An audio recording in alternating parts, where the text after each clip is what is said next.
increase the resistance. The reason I'm going for a head is, as I said, it shuts off 50% of his options. Like, he's going to do well to go that way, right? Rather than doing anything like this. If I want to start to put more weight onto him and make this more difficult for him, I start to put my sprawl in, right? Because now he's carrying a lot more weight. So these are little games I can start to play to make this worse.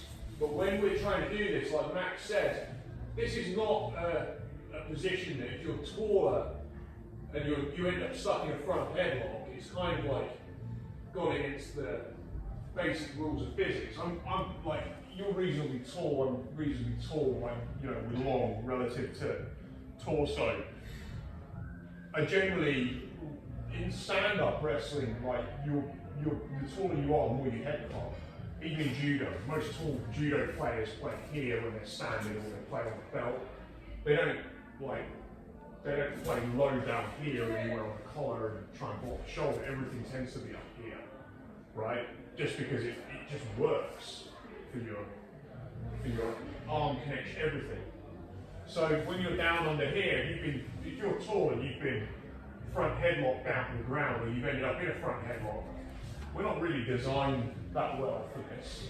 But that doesn't mean that we don't work it. And also, I think there's the opportunity to try and like really understand it. If you get the mechanics right, you can probably make it work, right? So I can make this worse for him, you know, as a training partner by literally just going into my sprawl. So if you try and execute this now, Josh, it should still kind of work. Yeah, so you've got to open that elbow. That's my first warning. This is coming. Go on. He steps, yep, and now he's going to go.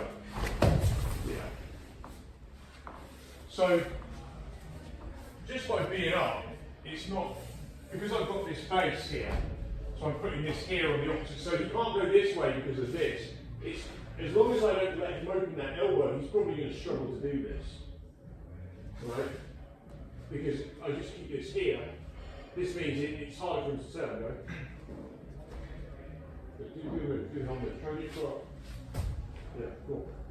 See, I've got lots of warnings here that I can start going to the back.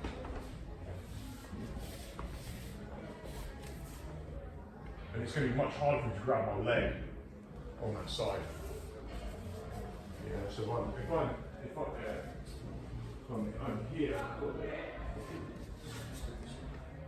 So yeah, so he's got his open side leg.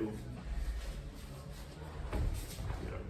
So look at the angle that I start to. You can grab with this leg. Of course, you can try and grab with this arm. If you go at that leg, I'm not so bothered. It's this one more. Yeah. But it's not a great angle for him. I can start walking his arms to his hip. So you can add that in. If you're finding this is easy, just start to now come off of the knees, head and arm, and just keep that elbow in a bit. And you can still let them work, and they can still try and do the sit through, but you can just increase the resistance. The leg that you're going to bring up, yeah, is there, because I wasn't sure which one to bring up. So is there some kind of code? Are you talking about when I'm on the front, when I'm on top of the on the... So I wasn't just grabbing his torso, I was doing it, you know, like diagonal sort of thing. Right, and then one over his head, one. Yeah, they're not. Yeah. Yeah, so we've been working on, he's grabbing the collar, whatever, right? So we've been working on this idea that when I'm pulling, I want to connect my weight. So if I want to pull on this, yeah, or if it's here, I mean, I could go this way, just by taking this will work, and this could work. All I'm really trying to do is connect. I'm trying to connect using sprawls into the grips. But usually with the collar, I want to do this.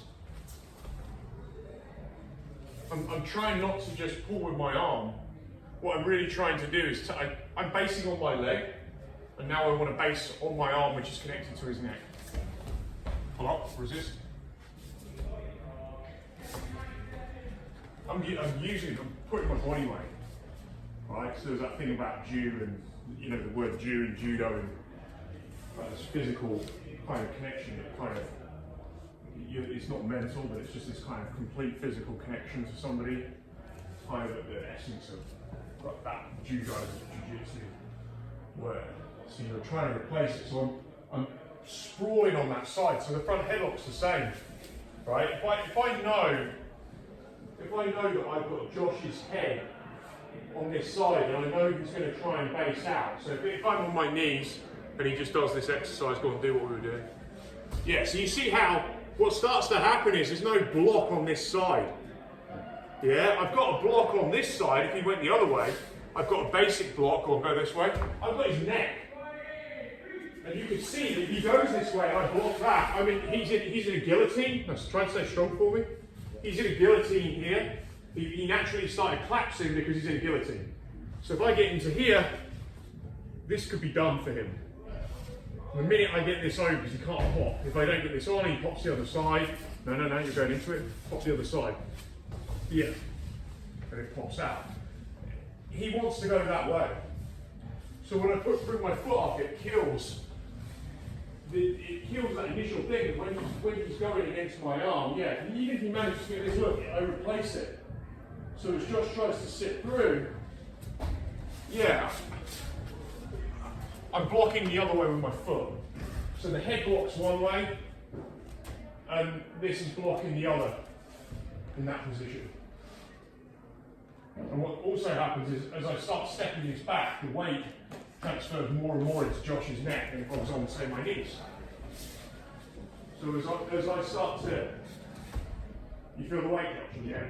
So I'm actually tightening the grip on it as well, because my weight now is going here, weight in the knee, weight in my hip. Yeah, connected to that.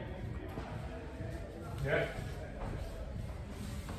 Let's just get moving up and Is he just mirroring you basically? So when you're doing the scroll, like you're trying to scroll. So yeah, we're mirroring. Right. Yeah. So you can start adding a bit more resistance in. Let's give it a